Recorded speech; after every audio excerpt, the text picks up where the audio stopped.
Toda kubvunza kuti vanhu vanoenda kumusha kunostrika vachatakurwa nemabhazi varubva kuJoburg South Africa, vachatakurwa nemabhazi kana kuti vachasimuka voka vaende kumba?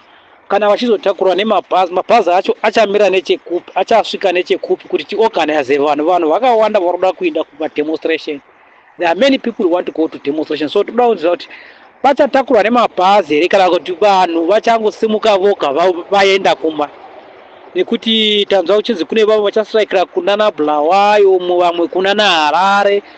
Toda kuti mabhazi acho vanogara kuKwekwe vatakure mabhazi vaende kuKwekwe, vanogara kuHarare vatakure nemabhazi vaende kuHarare, vanogara kuBulawayo vatakure nemabhazi vanosiya kuBulawayo, kuti tinyatsoona kuti Mnangagwa achabuda neexecutive rake rese, vese machairman tototangira kumasero ikoko, kumachairman ese aibira vabereki Mbeu, Chibage, vese vangachita zvecorruption, toda kuti vese tivabvise. So toda kuziva kuti mabhazi achatora kupi vanhu tiende kunovaka nyika yedu yeZimbabwe. Toda kunovaka nyika yedu yeZimbabwe.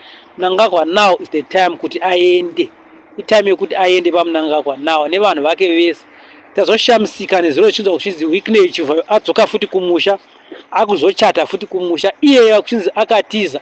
Ngavachibata vana chivhayo timbotaura navo vapinde mujere vese nanaTagwire, tiri kuvada. Toda kugadzira nyika yedu yeZimbabwe, toda kugadzira nyika yedu yeZimbabwe kuti kana vachazopindawo vapinde vachiziva kuti Zimbabwe ndeyevanhu, haisi yevanhu vaviri, vanhu vamwe chete. So toda kuti nyika yedu inake, igone kugadzirwa, igobudirira, igoenda mberi, tivake manje. Tisu varidzi vacho vene vayo vada kuti vabvise Mnangagwa, vene vapinze munhu wavanoda. Nekuti 2028 kana achizosvika tichizopinza vachamisa, tinenge taziva kuti Chiwenga apinda, time yake yapera, ngaachipinda manje, time yake ipere manje. 2028 tione kuti tichafambisa sei kupinda vamwe. Kana neye achitungamira zvakanaka, achigona kutungamira vanhu, achatungamira pati. Toda kuti tivake nyika yeZimbabwe. Demonstration iyi ndeyedu. Hatidi kuona munhu bhazi rinofamba, hatidi kuona garaji rakavhuriwa, shopu tikangoona kune shopu yavhurwa totora zvinhu mukati, totora zvinhu.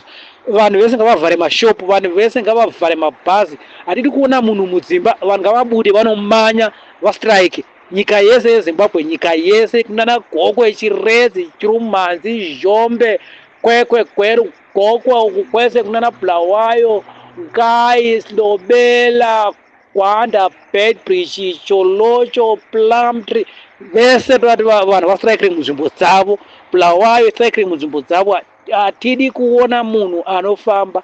Tisu tinenge tichifamba chida kuti Mnangagwa abude. Thank you.